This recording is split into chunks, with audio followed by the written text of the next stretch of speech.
बहुत ही भाग्य की बात है कि हम लोगों को महादेव को अपना गुरु बनाने के लिए अवसर मिला दीदी। हम लोग हमारे न माता पिता को ये भाग्य उन्हें मिला, न हमारे सास ससुर को मिला, न पूर्वजों को मिला दीदी। लेकिन हम लोग कितने भाग्यशाली हैं कि देखिए इस कलयुग की घड़ी में हम लोगों को महादेव को अपना गुरु बनाने का हम लोगों को शुभ अवसर मिला है दीदी। बहुत ही हम लोग अपने आप को भाग्यशाली हम लोग समझें। तो साहब हम लोगों के बीच ये 3 सूत्र जो दिए हैं वो बहुत ही अनमोल मोती है दीदी। ये कहीं हम लोगों को ढूंढने के लिए कहीं जाना नहीं पड़ा, न कष्ट उठाना पड़ा दीदी, न खर्च करना पड़ा। हम लोग को घर बैठे बैठाई ये 3 सूत्र एक अनमोल मोती के तरह साहब हम लोगों को दे दिए, जिसे हम लोगों को अपने गले में उतारना है, अपने जेहन में उतारना है। ये 3 शब्द बहुत ही हम लोगों के लिए बहुत ही जरूरी और अनिवार्य है दीदी।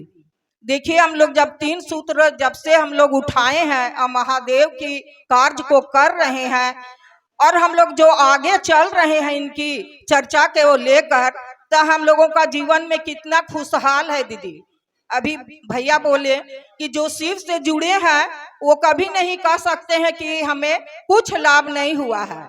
साहब को हम लोग अपना मानते हैं कि नहीं, साहब मेरे मनुष्य के रूप में है, मानव के रूप में है, लेकिन महादेव साक्षात वही है। हम लोग का कहा सुना तो कोई सुनता नहीं है दीदी। एक आदमी को मनाने चलते हैं तो कहते हैं कि लोग को तो घर में काम नहीं है, इसीलिए समझाने के लिए घर से निकल जाती हैं। लेकिन देखिए साहब एक बार कह दिए तो आज पूरे संसार में देखिए कि शिव शिष्य बन गए हैं। तो महादेव तो वही ना है। हम लोग तो उन्हें मानव के रूप में जानते हैं, लेकिन साक्षात हमारे गुरुदेव वही थे जो राह दिखाकर चले गए।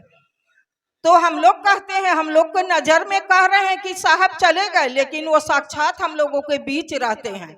और हम लोगों के बीच ये 3 सूत्र अनमोल मोती जो दिए हैं, इसी को हम लोगों को करना है दीदी। पहला सूत्र है दया मांगना, दूसरा है चर्चा करना, और तीसरा है नमः शिवाय से अपने गुरु की चरणों में 108 का नमन करना।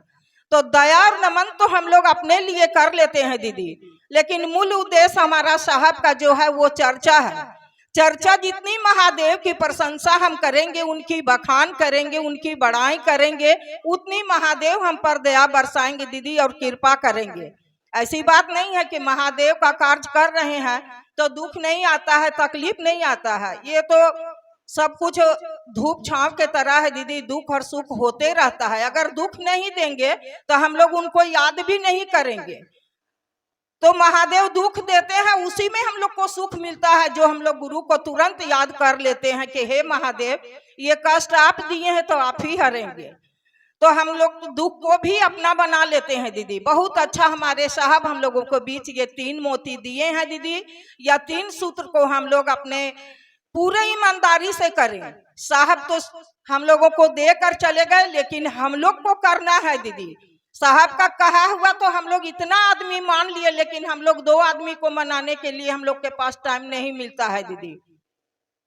तो मूल उद्देश्य चर्चा ही है, जो नए लोगों को जोड़ना है। जितना हम लोग जोड़ेंगे उतना महादेव हम लोग पर प्रसन्न होंगे और हम लोग पर दया करेंगे। वो तो अंतर्यामी है, सब कुछ जानते हैं, क्या चाहिए हमें, क्या दुख है वो सब जानते हैं दीदी।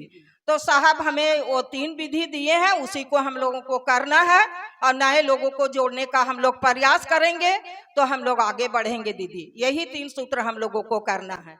और इतना ही कहकर मैं अपनी वाणी को गुरु की चरणों में विराम देते हुए, बहुत जगह स्नान करने के लिए गए कि नहीं आज बुध पूर्णिमा है, बहुत भाग्य से हम लोगों को ये मिला है समय, तो सब कोई नहाने के लिए चले गए। अभी हमारे भैया भी बताए कि नहीं आज हम लोग गुरु पूर्णिमा को अपने महादेव की बातें, अपने गुरु की बातें करने के लिए हम लोग एक जगह इकट्ठा हुए हैं।